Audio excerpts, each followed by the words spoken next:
सिंह जी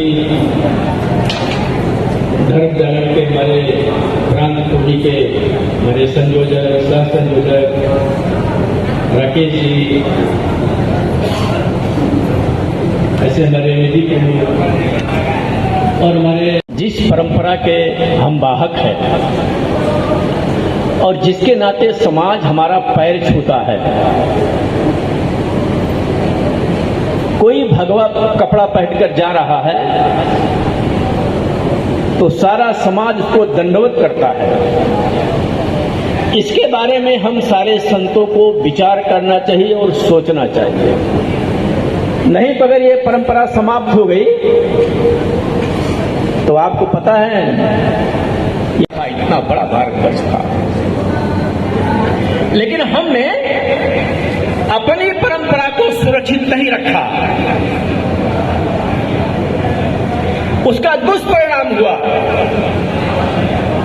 यहां गया के अंदर कुछ लोग नारा लगा रहे हैं, बुद्ध बुद्ध कर रहे हैं। बुद्ध कर लोगों ने फेंका, तोड़ा, वो बुद्ध कहां चले गए थे यहां नारा लगाने वाले। इसलिए हमको अपने बारे में बहुत ठीक से सोचने की जरूरत है।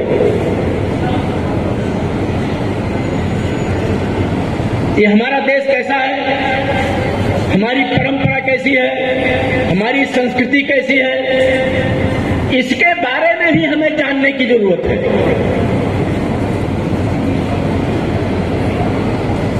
चपटी है, धरती पर केवल मोमिनों को रहने का राइट है और किसी को रहने का अधिकार नहीं है।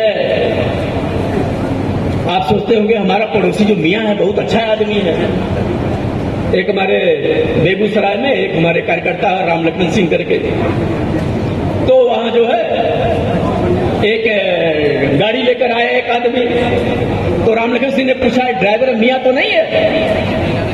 कहा लेकिन सर मियां तो है, लेकिन ये बहुत अच्छा आदमी है।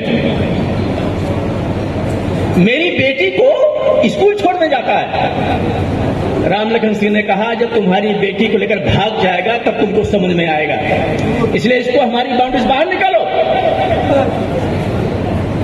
ये कुरान में लिखा है, सब कुरान की बात को फॉलो करता है और हम वेद की आधी बात फॉलो करते हैं। हम केवल कहते हैं अहिंसा परमो धर्म। कोई एक चंडाल आया यही सिखा दिया हमको, अहिंसा परमो धर्म, अहिंसा परमो धर्म। अरे धर्म हिंसा तथैचा। राणा प्रताप लड़े, शिवाजी महाराज लड़े, रामानंद स्वामी ने शस्त्र की शिक्षा दिया, नागा तैयार किया लड़ने के लिए, रामानुजाचार्य ने लड़ाकू तैयार किया। तब आप बैठकर यहां ये सभा में बैठे हुए हैं। इसलिए केवल राम राम पूजा नहीं, पूजा भी आवश्यक है, लेकिन सामने अगर लड़ने वाला है तो लड़ना बहुत जरूरी है। इसलिए दूसरी पुस्तक जो है वेदों के बाद जिसमें सारा कुछ वर्णन है, उस पुस्तक का नाम है जो हस्तलिखित है, और मैं तो यह कहता हूं धरती का जो प्रथम ग्रंथ है उस ग्रंथ का नाम है मनुस्मृति। उस मनुस्मृति में सारे वर्णन है। मनु कहते हैं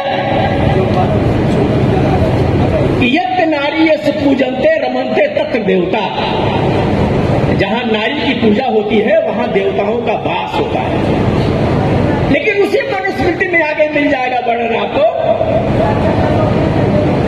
कि नारी को गायत्री पढ़ने का राइट नहीं है। बहुत सारे साधु मिल जाएंगे, कहा तो शंकराचार्य मिल गए हमको ये कहते हुए। इस देश के अंदर जो देशद्रोही था, राष्ट्रद्रोही था और षड्यंत्र के तहत वो प्रधानमंत्री हो गया देश का, इसलिए उसने हमको पढ़ाया। हम गुलाम थे, हम गुलाम थे, हम गुलाम थे। अच्छा ये बताइए, विश्व के अंदर किसी भी देश में जहां इस्लामी शासन हुआ वहां पर कोई अदर कास्ट बची है क्या? तो आप यहां ये धर्म सम्मेलन कर रहे हैं। अगर मुसलमानों ने 500-600 बरस शासन किया तो हम जीवित कैसे हैं? मुसलमानों ने कोई शासन नहीं किया, यहाँ कोई शासन नहीं किया। वो लुटेरे थे, लूटे भागे और हमारे राजाओं ने उन्हें मारा पीटा।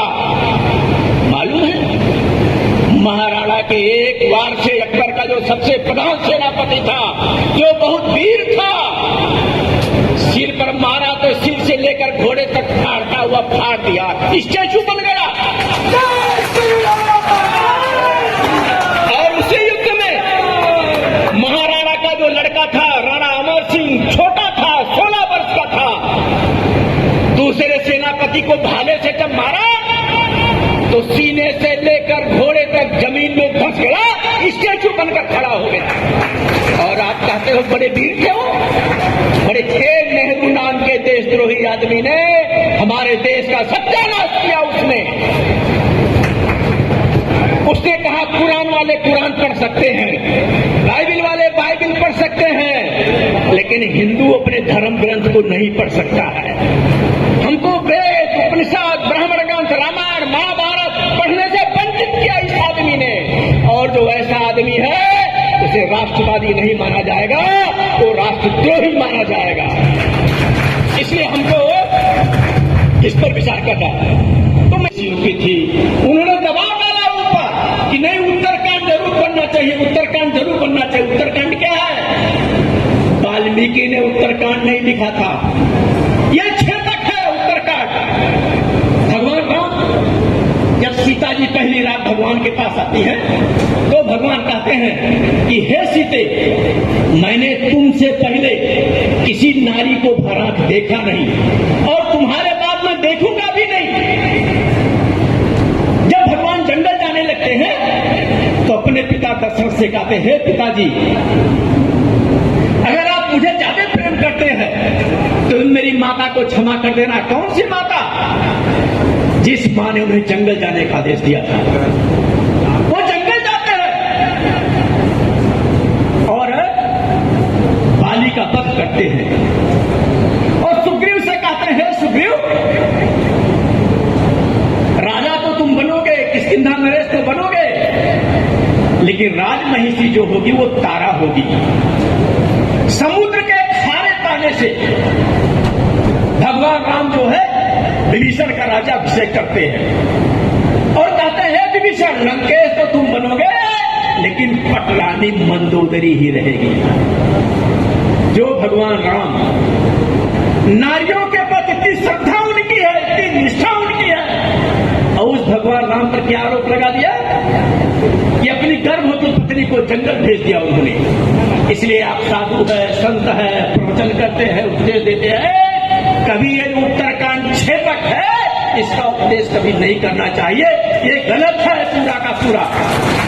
क्योंकि जब आप बालकांड पढ़ेंगे तो वाल्मीकि बालकांड में लिख रहे हैं, मैंने इतने श्लोक लिखा है। और हमारे यहाँ कोई कथा जो होती है वो सुखांत होती है, दुखांत नहीं होती है। इसलिए हमको ये सब बातों को ध्यान में रखना चाहिए।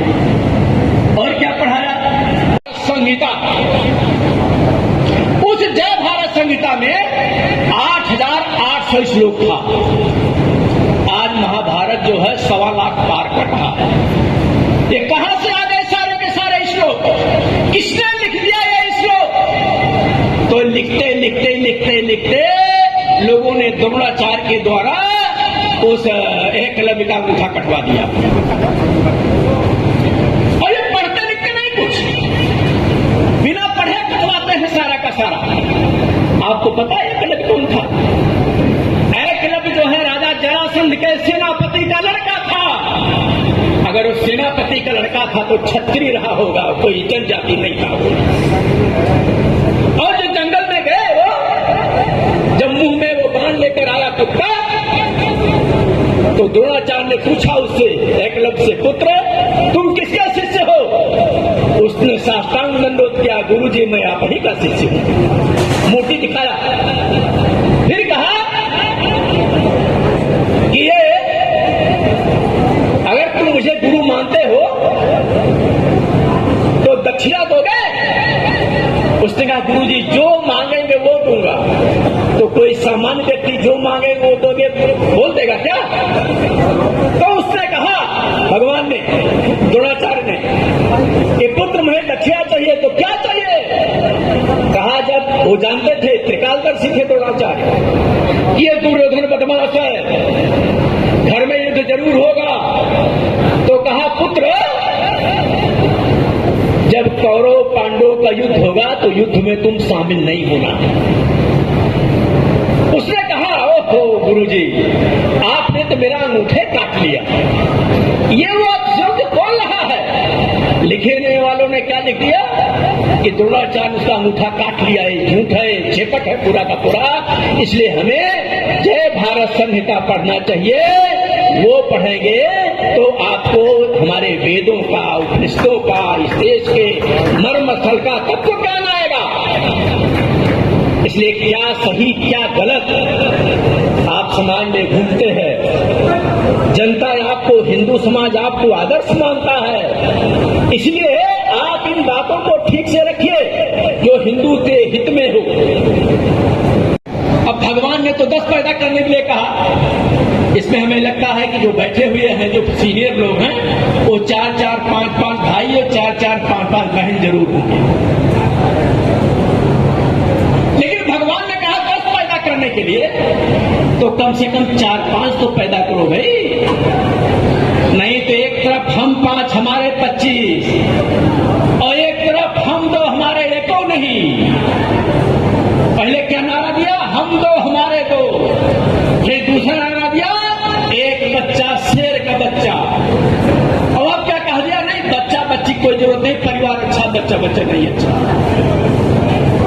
बचोगे क्या? नहीं बच सकते हो।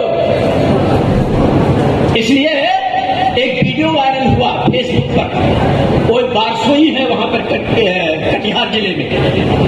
बारसोई के अंदर लगभग 80% मुसलमान है। वहां के एक जनजाति महिला का वीडियो था। हम भी 10-15 बच्चे पैदा करेंगे, अगर हम बच्चे नहीं पैदा करेंगे, ये तो 25-25 पैदा कर रहे हैं, इनका मुकाबला कौन करेगा? कोई सरकार आपकी रक्षा नहीं करेगी, कोई सरकार आपकी रक्षा नहीं करेगी। इसलिए हमको वेदों की बात मानना चाहिए। फिर आगे क्या लिखा वेदों में? तो काग बंध्या दोष लगता है। काग माने समझते क्या होता है? काग माने कौवा, और कौवा एक ऐसा संतान पैदा करता है। तो कहा गया कि कौवा को सुरक्षित रखना है। क्यों कौवा सुरक्षित रखना है? तो कौवा जो है, कहते हैं कि भगवान की गीता में कहते हैं, मैं वृक्षों में पीपल हूं। अब भगवान ने क्यों कहा वृक्ष में मैं पीपल हूं? गांव में कोई एक लड़की जब एक बच्चा देती है, पैदा करती है, तो उसको बांस लोग बोलते हैं। और वेदों में लिखा है उसका मुख देखना पाप है, उसका मुख नहीं देखना चाहिए, उसको काक बंध्या दोष लगता है। ये मैं अपनी बात नहीं कर रहा हूं, मैं ऋग्वेद के 10वें मंडल पुरुष की बात कर रहा हूं।